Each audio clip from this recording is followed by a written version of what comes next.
धात्रे नमः। सर्वेष्ठान्धात्रे नमः। ओम जगदाधार ओम जगदाधार सर्वदेष्टान्धात्रे नमः। सर्वेष्ठान्धात्रे नमः। ओम जगदाधार ओम जगदाधार सर्वदेष्टान्धात्रे नमः। सर्वेष्ठान्धात्रे नमः। सच्चिदानंद भगवान की जय। सत्य सनातन धर्म की जय। सतगुरुदेव भगवान भगवान की जय। योग वशिष्ठ में मुमुक्षु प्रकरण और 18वां सर्ग प्रारंभ। वशिष्ठ जी बोले कि हे राम जी, ये परम उत्तम वाक्य हैं, इनको विचारने वाला उत्तम पद को प्राप्त हो जाता है। जैसे उत्तम खेत में उत्तम बीज बोने से उत्तम फल की उत्पत्ति होती है, वैसे ही इन शब्दों को विचारने वाला उत्तम पद को प्राप्त हो जाता है। जो ये बात बोली जाती है तत्वमसि, इससे बड़ा उत्तम वाक्य कोई विश्व में है नहीं। अहम ब्रह्मास्मि, अयम आत्मा ब्रह्म, सर्व खलविदम ब्रह्म, प्रज्ञानम ब्रह्म, ये महावाक्य हैं। अब जितने भी जो है श्रुतियाँ हैं, अवान्तर वाक्यों को बोल बोल करके इन्हीं वाक्यों को सिद्ध करने में लगी हुई। जितने जो है शास्त्र हैं, वो सारी बातें सिखा सिखा करके केवल यही सिद्ध करने में लगे पड़े, उत्तम, इस उत्तमता को सिद्ध करने में लगे पड़े। उत्तम के अस बस मन माही, सपन आन पुरुष जग। तुम भले भी फंसे हो अभी घर गृहस्थी में, लेकिन इस उत्तमता को धारण करके देखो, इस उत्तमता का थोड़ा भाव बना कर देखो। जैसे ही तुम इसका भाव बनाओगे, सामने वाला तुमको भगवान ही नजर आने लगेगा। भाव तो बनाओ। सही बात, भाव ही है। इसलिए कहा है भाव कुभाव अनक आलस हो, नाम जपत। नाम जपने का अर्थ यही है कि तुम ब्रह्म भाव में कभी रहना तो सीखो। ब्रह्म भाव में रहते नहीं, क्योंकि भोग भाव अच्छा लगता है, हाँ, इसलिए ब्रह्म भाव में नहीं रहते। या तो पागल होकर के जो है तुम ब्रह्म की हरकतें करने लगोगे ब्रह्म भाव की, तो पागल होके नहीं करना, भाव में रहना। अब भाव में रहो, फिर भोग के दिखाओ। हाँ, रुपया को ब्रह्म देखो, फिर रुपया कमा के दिखाओ। चुनौती दी नहीं करेगा। अभी रुपया अलग दिखता है तुम्हें, हाँ, और तुम रुपया वाले दिखते हो कि इतना धन हम कमा लेंगे तो हमारी फैमिली हमसे खुश हो जाएगी, इस भाव में जीते हो। तो यही कह रहे हैं वशिष्ठ जी कि इससे बड़ा उत्तम कोई जो है वाक्य नहीं है कि तुम ब्रह्म हो। इससे उत्तम और कोई वाक्य नहीं है। यह वाक्य युक्ति पूर्वक है, शक्ति पूर्वक नहीं है। जैसे हाथी आ रहा है, हम कह रहे हम ब्रह्म हैं, हम ब्रह्म हैं, तू भी ब्रह्म है, हम भी ब्रह्म हैं, बिगाड़ ले तू मेरा क्या बिगाड़े। ये भाव नहीं है ब्रह्म भाव। ब्रह्म में भाव के आते ही ब्रह्म क्रिया रहित, हाँ, ब्रह्म तामस रहित, ब्रह्म सर्व रहित। अब सर्व रहित है, ठीक है, लेकिन तुम क्रिया में हो, क्रिया भाव में हो, तो तुम ब्रह्म हो गया। अभी अगर क्रिया में हो तो सामने हाथी की भी क्रिया होगी, बच के निकल जाओ। जरा गलत अर्थ शर्त करते रहते हैं हम लोग। ब्रह्म भाव अलग है, ब्रह्म बोध अलग बात है। इसलिए जैसे कहा जाता है ना, भजन के भाव में रहो। सत हरि भजन जगत सब सपना, भजन के भाव में जितनी देर रहोगे उतनी देर तुम इस संसार की जो है हाँ कैभे छेभे से बचे रहो। तो वो भाव अलग है और भावातीत ब्रह्म का बोध अलग बात। तो भाव में आना कोई बुरी बात थोड़ी है। हाँ ब्रह्म भाव में यदि कोई रहता है ब्रह्म ब्रह्म चिल्लाता तो कोई बुरी बात है क्या? बुरी बात नहीं। इसलिए उन लोगों को समझाने की बारी तो बाद में आए जब तुम खुद समझ जाओ। वो ये कह रहे थे कि इनकी खटिया खड़ी कर दी, हम उनकी खटिया खड़ी करते, लेकिन तुम तो समझ लो तुम्हारे विषय में जो वो दे रहे हैं ना बात, उसको अपने आचरण से हटाने की कोशिश तो करो। इसीलिए तो वो कह रहे हैं कि जिंदगी भर माँ यहाँ सड़ती रही। हाँ अब तुम जो है माता वाले बन रहे हो। वो ऐसे ही नहीं कह रहा था, उसे सब इनकी पोले मालूम थी, इसलिए कह रहा। समझा करो इन बातों को। तो ब्रह्म भाव भजन है और ब्रह्म बोध ज्ञान। भजन करते रहो, सदा श्याम सुंदर को जो भजते रहोगे तो संसार सागर से तरते रहोगे। बिंदु जी ने यही तो कहा।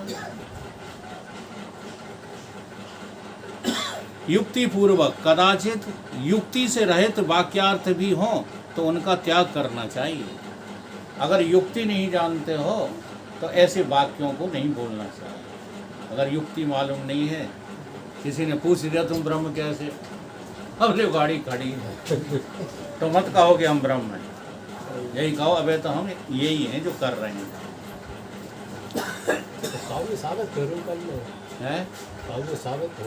हाँ जी, उनका त्याग करना चाहिए और युक्ति पूर्वक वाक्य अंगीकार करना चाहिए। हे राम जी, ब्रह्मा के भी वचन युक्ति से रहित हों तो उनको भी सूखे तृण के समान त्याग देना चाहिए। अगर ब्रह्मदेव भी प्रकट होकर के युक्ति पूर्वक बात न करें तो त्याग दो उनको, उनके तुम कोई गुरु नहीं हो सकते। युक्ति साथ में होना चाहिए। बिना युक्ति पूर्वक आज ये सब चल रहा है खेल। हाँ, और तुम जो है भीड़ बढ़ाते ही चले जाते। कभी उनसे पूछा तुमने कि तुम दूसरों के पर्चा निकालते हो, तुम बताओ तुम संसार में अमर हो कि मर जाओगे? तुम्हारा परिचय क्या है? कोई नहीं हिम्मत करता पूछने की। लगे हैं भीड़ समेटने, भीड़ के पीछे भीड़, भीड़ के पीछे भीड़। ये भीड़ नहीं है, भेड़ चाल है। उसी का नाजायज लाभ उठाया जा रहा है। हम दोष उनको नहीं देते कथावाचकों को, दोष श्रवणकर्ताओं का है। तुम मनुष्य होकर क्यों नहीं सुनते? तुम पशु क्यों बने हो उनके? जहां तुम्हें लाद दिया तहां लद के चल देते। और बड़े बड़े पैसा वाले, बड़े बड़े बुद्धिमान कलेक्टर, मिनिस्टर, अरे सब बेवकूफ बने घूम रहे। जरा सी भी अकल नहीं। क्यों नहीं अकल? क्योंकि तुम्हें वासना उसी की है, इसलिए अकल नहीं। तुम्हें लगता है ये रूठ गए बाबा तो जाने हमारे क्या कर डालें। जैसे कल हम लोग चले आ रहे थे, गाड़ी से नीचे उतरे तो वो ड्राइवर क्या बोला, जो बाबा हैं जाने कौन से बाबा हैं, हबीस कौन से बाबा बताए? पीर बाबा। पीर बाबा। हमने कही तुम्हें शर्म नहीं आती? पीर बाबा काहे के पीर बाबा हैं? तो पीर हर लेते हैं भाई, हर के दिखाएं उनके बाप को चिन्हौती। जो तुमने कर्म किए हैं वो तुम्हें भोगना पड़ेंगे कि पीर बाबा को? ऐसे उल्लू बन जाते हो। गोस्वामी जी की एक बात का विश्वास नहीं कर पा रहे, जो जस करे। कोई पीर बाबा, खीर बाबा, जमातदार बाबा, भमातदार बाबा, सैकड़ों बाबा मिलकर के भी तुम्हारे इस कर्म को नष्ट नहीं कर सकते हैं। तो भोग के ही होगा। अगर भोगना नहीं चाहते हो तो ब्रह्म को उपलब्ध हो, ब्रह्म ज्ञानी बनो, और कोई काट है ही नहीं। सारे विश्व का काट है ब्रह्मबोध, और ब्रह्मबोध से नफरत करते। जब ब्रह्मबोध से नफरत है तो ठीक है, तो ये कर्म तो भोगना पड़ेंगे। पर पीर बाबा ही क्या जाना पड़े हो, जब परमिशन पीर बाबा कुछ नहीं कर पाए, तुम्हें भोगना पड़ेगा। उनकी चक्कर क्या भूख लगा। थोड़ी काट कोई बाबा आवा तुम्हारे कर्मों को नहीं काट पाएंगे, जो जस करे। यही प्रसंग है, देखो हम बार बार सुनाते हैं निषाद का और लक्ष्मण का। अब देखो निषाद को क्या दिखाई दे रहा है कि राम जी दुखी हैं, सीता जी दुखी हैं, दिखाई दे रहा है कि नहीं? और लक्ष्मण जी कह रहे हैं कि तू निपट बेवकूफ है, रो तो तू रहा है, वो तो चैन से सो रहे हैं, रो कौन रहा है?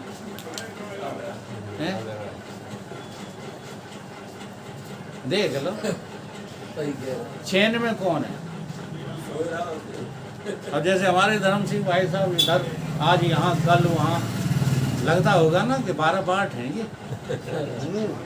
जरा ध्यान देना, मैं आपको प्रैक्टिकल की बात कर रहा हूँ। इन्हें चाहे नींद आ जाती, जगदीश के यहाँ सोए रहे चैन से, वकील साहब के यहाँ सोए रहे चैन से, तो बताओ मजे में बे है कि तुम बिल्डिंगें बना करके सो नहीं पा रहे, नींद नहीं आ रही। अपने मुंह से कहना चाहिए पोजीशन बहुत। बताओ मजे में कौन है? विश्व सम्राट है एक तरह मैं तो से। दृष्टांत देता हूँ, समझने की कोशिश करो। हम बड़ाई नहीं कर रहे, दृष्टांत दे रहे हैं। अब बताओ वो है भला कौन है? तुम माने रहो अपने को 30 मार खा, डरे डरे रोए रहे हो, डरे डरे गलत रहे हो। पैसे ही वाले ज्यादा रोज ये नहीं कि कौन पैसे वाला कौन गरीब, मैं केवल समझ की बात कर रहा हूँ। जी हाँ, जब तक आप अपनी वासनाओं को खत्म नहीं कर रहे हो तब तक ये किताबें चाटते रहो, इनमें कुछ मिलेगा नहीं। यही कह रहे हैं ब्रह्मा के भी वचन ये यदि युक्ति से रहित तो हों तो उनको भी सूखे तृण के समान त्याग देना चाहिए, उन्हें ग्रहण नहीं करना चाहिए। और यदि बालक के वचन भी युक्ति पूर्वक हों तो उनको अंगीकार कर लेना चाहिए। कोई छोटा बालक भी अगर युक्ति पूर्वक ढंग से कहे बात को तो उसे सहर्ष स्वीकार कर लेना चाहिए। जैसे पिता के कूप का खारी जल हो तो उसे त्याग करके और निकट के मीठे कूप के जल का पान करना चाहिए। तुम्हारे जो है पिता का जो कुआं है उसमें खारा जल है, तो तुम वैसी छाती ठोक, हम तो अपने बाप के कुआं से पानी पिएंगे, हम और कहीं से पानी लेंगे नहीं, तो बेवकूफ हो तुम। मीठा जल है तो मिल रहा है किसी हरिजन के यहाँ भी, ले आओ जाकर, उसमें ज़्यादा समझदारी है कि नहीं? अहंकार विमूढ़ आत्मा करता हूँ अति मन, तुम्हारा अहंकार ही तुमको चिकने नहीं दे रहा तमोगुण से, चाहे स्वीकार करो चाहे ना करो। एक अहिंसा पाले बैठे हो, मैं मेरा मैं।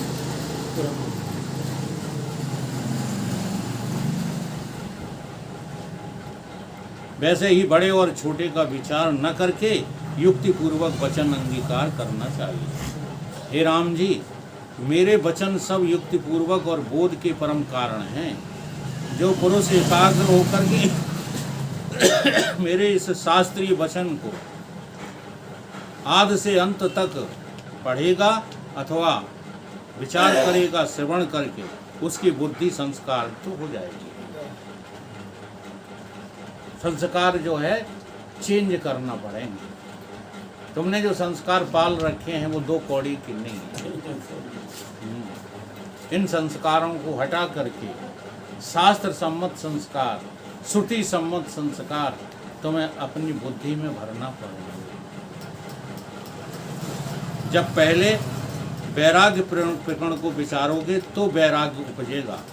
जितने जगत के रमणीय भोग पदार्थ हैं उनको नीरस जानकर किसी पदार्थ की वांछा नहीं करोगे। अभी रस दिखाई देता, नीरस दिखाई देते हैं, हो गया हैं? ऐसा ही देख बंद हो गया। खत्म हो गई क्या ये? इन्वर्टर बंद है। अब जो है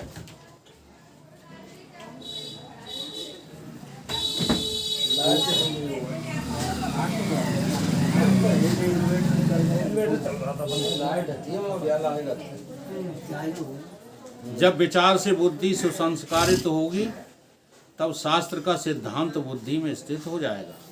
जैसे शरद काल में बादल के अभाव से आकाश सब ओर से स्वच्छ हो जाता है, वैसे ही संसार के विकार छूट करके बुद्धि निर्मल हो जाती है। फिर आदि व्याधि की पीड़ा नहीं रहती। हे राम जी, ज्यों ज्यों विचार तुम्हारा दृढ़ होगा त्यों त्यों आत्मा शांत स्वरूप नजर आने लगेगी। इससे जितने संसार के यत्न हैं उनका त्याग करके शास्त्र के बारंबार विचार से चेतन सत्ता उदय होती है। कितना इम्पोर्टेंट वाक्य है, देखो। जितने संसार की कोशिशों में लगे पड़े हो, अब चलो हम तो बकवास करते हैं, वशिष्ठ जी भी बकवास कर रहे हैं। संसार के यतन, संसार पाने के जो यतन करते, रुपया कमाने का यतन करते हो, रोटी कमाने का यतन करते हो, ये बुद्धि में से हटा ही नहीं पा रहे। कहते चाहे इतने यतन करो, उनको त्याग दो इस शास्त्र के बार विचार से। शास्त्र कहता है ये जगत सब जो है कैसा है, सब का सब 0/0 है। यहाँ तुम्हें कुछ मिलने वाला नहीं है। अब इसका त्याग करो, यही नहीं बनता कहीं। अब जितनी देर सत्संग में जाएंगे उतनी देर में तो हम 100 रुपया कमा लेंगे, है क्या लगता है?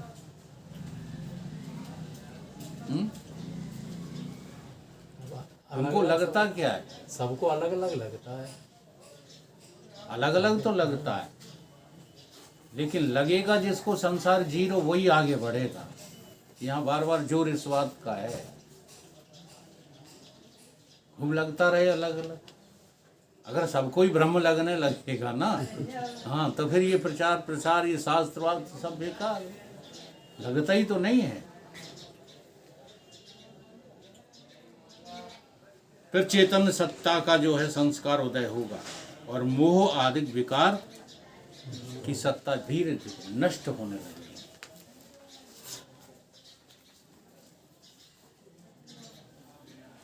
ज्यों ज्यों सूर्य उदय होता है त्यों त्यों अंधकार नष्ट होता है, वैसे ही विकार भी नष्ट होते हैं।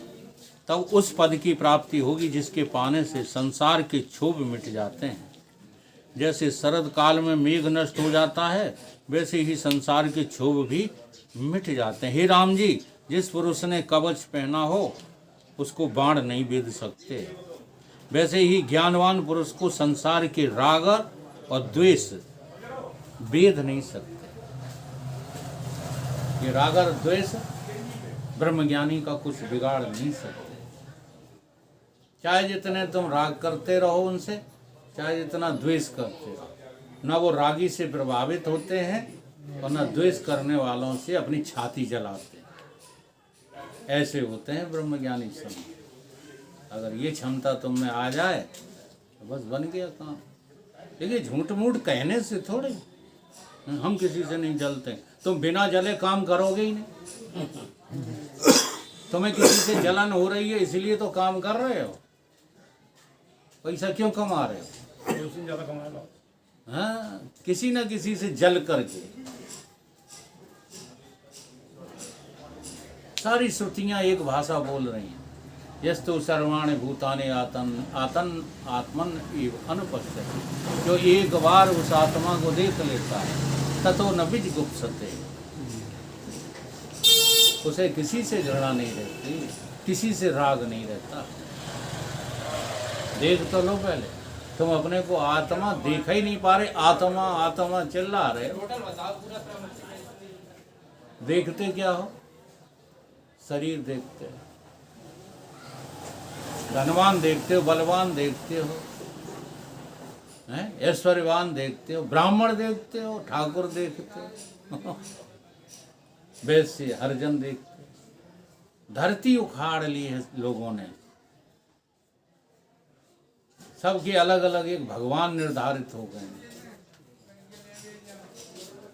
आज इस पर नेट पे बाढ़ आई है सनातन विरोध की। कौन से बाबा प्रकट हो गए हैं? अम्बेडकर बाबा प्रकट हो गए। वो कहते अम्बेडकर ही अवतार था, और तो सब जो ब्रह्मा विष्णु महेश, एक ने तो यहाँ तक इसमें चैलेंज किया है, जो ब्रह्मा विष्णु महेश को मानोगे तो तुम संसार में जो है सबसे नीच प्राणी होगे, ये सब बोल रहा है। ये सब देह अभिमान करा रहा है। हाँ। संसद में जाके फोटो लगाने चाहते हैं। महान पुरुषों के नाम से ये जाति भी नहीं है। नहीं हाँ, ये बहुत गंदा काम। नामदेव कोई जाति नहीं है। नहीं ये तुम नामदेव लिखवा देते हो कार्डों पर। नामदेव तो एक महान पुरुष का नाम था। ये महान जो आत्मा है वो नामदेव है, जो शरीर है वो नामदेव नहीं है। वो तो नाली का कीड़ा है जो अपने को शरीर का नाम दे रहा है कि नामदेव। ये संतों के नाम आज चल रहे हैं, वो आत्म ज्ञान की वजह से चल रहे हैं, जाति की वजह से नहीं चल रहे। तुमने संतों को अपने अपने जात में बांट लिया। अगर संत की जाति होती तो मीराबाई जाती वहां दीक्षा लेने। बता, फिर ये अपराध हम क्यों करते? दुकान पे संत का नाम लिख दे। एक दुकान पे लिखा महावीर वस्त्र भंडार, तो महावीर स्वामी रोए रहे वह दुकान के सामने खड़े। लोगों ने पूछा, स्वामी जी काहे रोए रहे? कि हम तो वस्त्र त्याग की बात करते हैं, ये वस्त्रों का भंडार मेरे नाम से चला है इसलिए रो रहे हैं। वास्तव में आदमी की अकल खराब है। ईश्वर और महान पुरुषों के नाम से ये संसार मत चलाओ। ये ढोंगियों की, द्वैतवादियों की बातें मत मानो। ये ईमानदार बनो। या जूता की दुकान है तो कहो हम तो जूता बेचने वाले हैं, बुराई क्या है उसमें? जैसे रैदास कहते हैं हम तो जूता गांठ के अपना रोजी रोटी चलाते हैं। हाँ, हमें फुर्सत कहाँ गंगा नहाने की? और अगर नहाने से ही मुक्ति मिलती है तो ले जाओ जी, नहीं हमें चढ़ाए दियो गंगा जी के, बस हमारा काम बन जाए। हम यहीं से पटरानी को हाथ जोड़ते हैं तो गंगा जी प्रकट हो गई। सच्चे हृदय की ये बात होती, वो चीज़ लाओ अपने अंदर। ये नकल करने से कोई नामदेव नहीं हो जाओगे, कोई रैदास नहीं हो जाओगे, कोई कबीर नहीं हो जाओगे, या कोई व्यास नहीं हो जाओगे। यही व्यासों की हालत है यार। जाओ